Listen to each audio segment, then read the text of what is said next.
Hari Om. Let's start with 3 Oms and Sahana Bhavatu.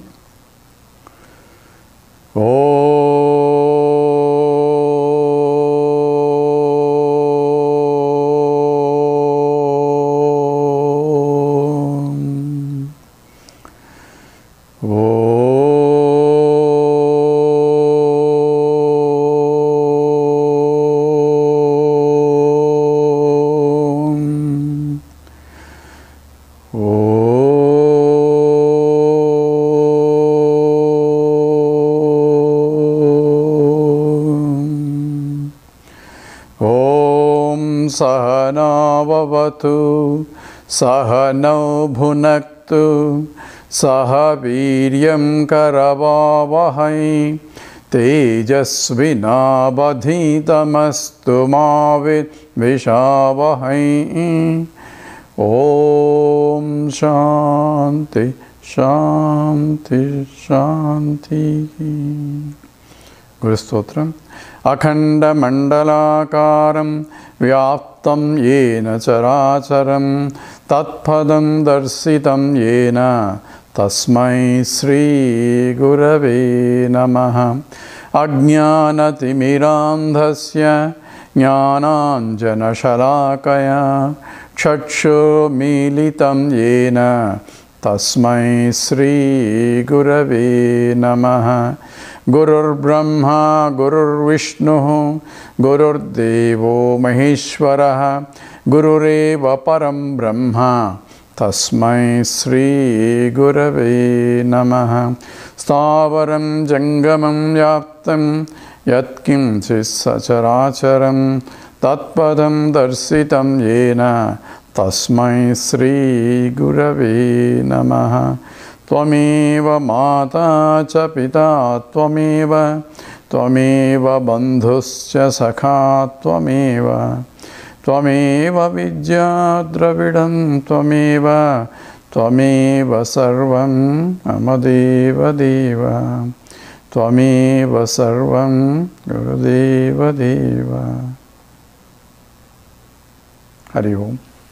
Sorry for the delay today.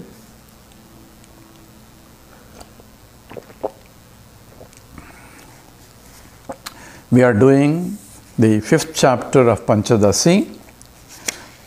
It consists of Mahavakya Viveka. It is a discriminative intellect is required in order to establish oneself, in order to understand and abide in the knowledge that is pointed out by the Mahavakya. Mahavakyas, we gave an introduction in terms of there are great statements, and we select one from each Veda, and from that they are Mahavakyas in the sense that understanding that will eliminate all our sufferings or samsara. So therefore they are the essential knowledge required, because the proposition is it is the ignorance of one's own self and ignorance of the world or the ignorance of the Brahman are involved. So because of that ignorance there are divisions, and the divisions arises as Jiva, Jagat and Ishvara.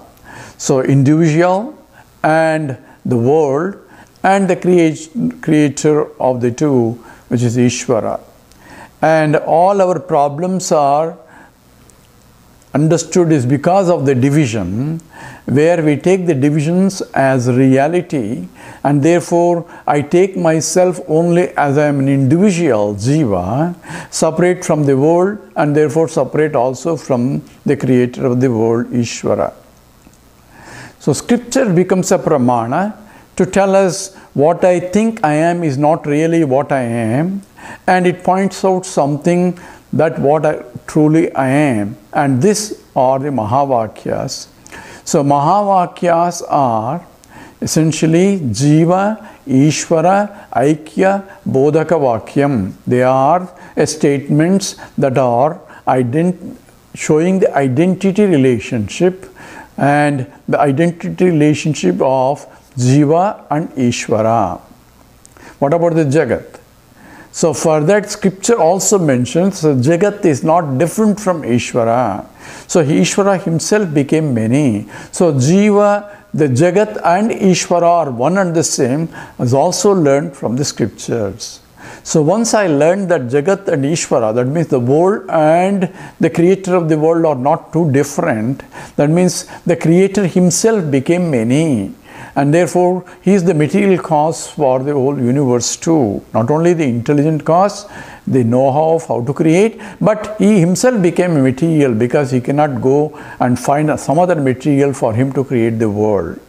So therefore, the material itself is coming from him, or himself became the material, and also he knows how to create. So himself became a many. So Jagat and Ishvara are not too different. Now I had to understand through Mahavakya, I and the Jagat, or the essence of Jagat, are one and the same. And in this process, we have to reject something that are contradictory qualifications of myself and the Ishvara and the Jagat. Only identify the essential qualification. So we are removing certain things that are not applicable. That's called bhaga tyagam. Tyagam is renouncing that's not valid here in the equation. So in the equation of who am I, so I have the body and I have the mind, I have the intellect, and I have a causal, the karana sharira, and all that are related to the panchakoshas that are discussed in the earlier chapters. So I am none of them, but who am I? I am a conscious entity and I am an existent entity. Everybody knows that. At the same time, I identify myself with the body, or starting with the body, which body is a matter which is unconscious entity. So the confusion arises that I am a conscious entity identifying with this is the body, because I can say this body, idam shariram kaunteya. So all this, whatever I can point out, Krishna calls it that kshetram, a field of experience of myself. But I am an experiencer, and that who is that experiencer I am? Says, I am the experiencer, I am the knower of all fields. Kshetrajnam chapimam vidhi sarvakshetreshu bharata. So, know me as the knower of all fields. That means in every body there is a knowing principle, and the knowing principle is nothing but the Lord Himself. That's what He says. I am in everybody's heart. Heart means the essence of the individual, that I am. That is existent conscious principle that I am, is the consciousness that pervades everywhere. And therefore, in this equation, so Jiva is not the body, not the mind, not the intellect. So all the Panchakoshas or three bodies, the Sthula, Stulshma, Karana, Sarira, are rejected. That means the gross body, subtle body, and causal body are rejected, as I am not, because I can say this is the body. Anything that is pointed out, this is an object and I am a subject, and subject cannot be equal to object. So the rejection called bhaga tyagam, part of it is rejected. I am the total include I am plus this, because I am body, I am this, and so on. Only I am rejecting in the equation, because the body is limited, mind is limited, intellect is limited. I cannot say body is Brahman or mind is Brahman, because Brahman means infiniteness and body is not finite. Body is finite, and you cannot equate at the body level or the mind level or the intellect level or even causal body level. I can only equate at the absolute level that who I am really is, that is, I am existent conscious principle. And if you look at the Lord Ishvara is also, there are the total body called Virat Swarupa, the total mind called Hiranyagarbha, and the total causal which is Ishvara, and the total essence of that is essentially through Maya. Maya is Karana Sharira, the total vasanas of all jivas put together is the Prakriti, that's Maya. So it's a reflected in the Maya is the Ishvara. So Brahman, as though, quote unquote, as though, is reflected in the Maya is Ishvara. He is the Jagat Karanam. He is the one who is the creator. And Jiva is Brahman, as though reflected in the local mind and intellect or local subtle body, and that is called Chidabhasha, reflected consciousness. From the total point, from Brahman, there is no creation, no equation is required. Only this equation is valid for the one who sees the creation and thinks he is different from the creation. So this is for the seeker who wants to know, because he is the one who is unhappy because of identification with the body, mind, intellect, which are essentially limited, and he doesn't like limitations. So he wants to become infinite or limitless by gathering this and this and this. So he is approaching the problem, trying to become infinite by adding finite things. So acquiring things and so on, making him, I want to be happy. Happiness is limitless, because if any limitations, I'll have a problem. Therefore, I want to become limitless, I want to become absolutely happy, but I am approaching to solve this problem by adding finite things, and finite plus finite cannot become infinite, however many finites you add. So only way that you can never solve the problem of trying to become happy, because the scripture says you are already happy. You are trying to solve a problem where there is no problem, and that has become a problem. Therefore, only way to solve the problem is to recognize that there is no problem. So how do I recognize? To recognize that I am already limitless. That means I am already Brahman. So Mahavakya essentially teaches this. Simple example Vedanta provides is Soyam Devadattaha. This is that Devadatta. So this is an instruction by a teacher to a student, and both know that Devadatta long time ago, a mischievous boy was playing around, and that Devadatta, and they never heard about him afterwards. Now they are looking at some Swami giving lectures and says, this Soyam Devadatta, that Devadatta was so mischievous and we were all playing. Now this is that Devadatta. He has taken a sannyasa and now he is giving pravachans, and this is Devadatta. So how can that be? And this Devadatta, there is only one Devadatta, there are not two Devadattas. But when we say he is that Devadatta with different qualifications, and this Devadatta with different qualifications, but when we say he is that Devadatta, we immediately knowledge come, if I know that Devadatta and I am looking at this Devadatta.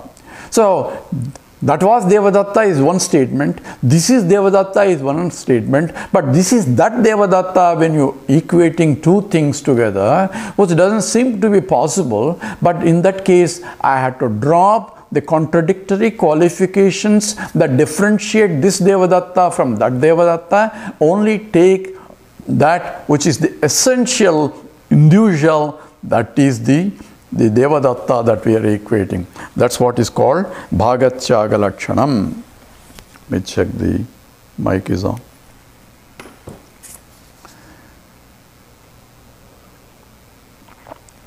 So in this chapter, so each of the four Mahavakyas are being addressed, and the first one this word is Prajnanam Brahma. Prajnanam Brahma is from the Aitareya Upanishad, and Aitareya Upanishad is from the Rig Veda. And we also analyze this, the second Mahavakya, Aham Brahmasmi. Aham Brahmasmi comes from the Shukla Yajur Veda, that is Brihadaranyaka Upanishad, and that we also analyzed the last time. And we were doing from the Samaveda, from the Chandogya Upanishad, Tattvamasi. That's an instruction. You are that. Tattvamasi. In that, we are trying to equate what is Tat and what is Tvam and what is Asi. And this is what Vidyaranya started in the Sloka 5, which we covered a little bit. We'll try to review here a little bit. So let's chant Sloka 5.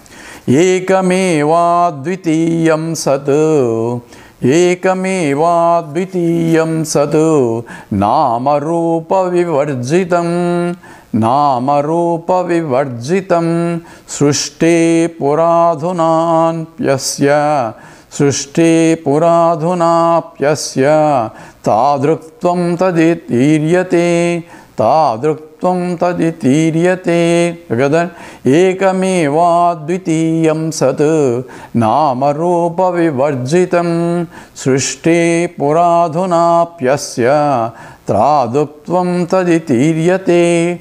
So, Srushti Puraha, this is the teaching of the father Uddalaka to his son Swetaketu, says, there is one knowing which you will know everything. Eka vijnanena sarva vijnanam bhavati. So that is the proposition. Knowing one thing, you can know everything. So how can that be possible?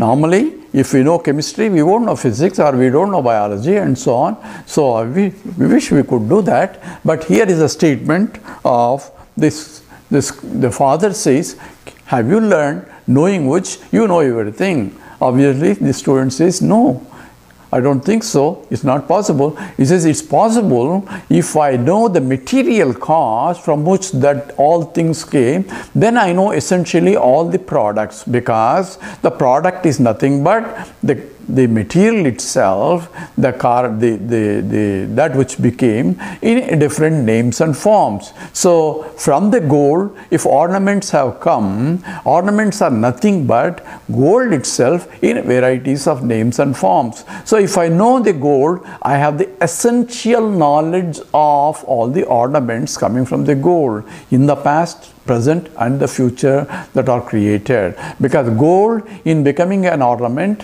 has not really become something. It still remains as a gold. It is a transformation. At the same time, there is no transformation. It's called transformationless transformation. And this is what the scripture tells. And therefore, what is it is only namke vasti, or namesake transformation, called in the scripture vacharambanam vikaro namadheyam. It's only walk. Walk means speech only, name only.